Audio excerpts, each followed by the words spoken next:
Sindh building control authority SBCA ने कराची में गैर कानूनी तामीरात के खिलाफ ऑपरेशन का फैसला कर लिया। DG SBCA यासीन शरबलोच के मुताबिक कराची में गैर कानूनी तामीरात के खिलाफ कार्रवाई अमल में लाई जाएगी। बगैर बिल्डिंग प्लान मंजूरी के रिहायशी प्लॉटों पर तामीरात के खिलाफ कार्रवाई होगी।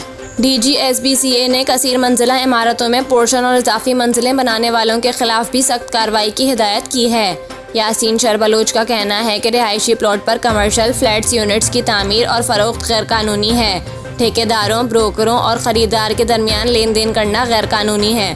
DG सिंध बिल्डिंग का मजीद कहना है कि गैर कानूनी सबलीज के अजरा में मुलव्विस अनासरों के खिलाफ इंसबाती कार्रवाई अमल में लाई जाएगी।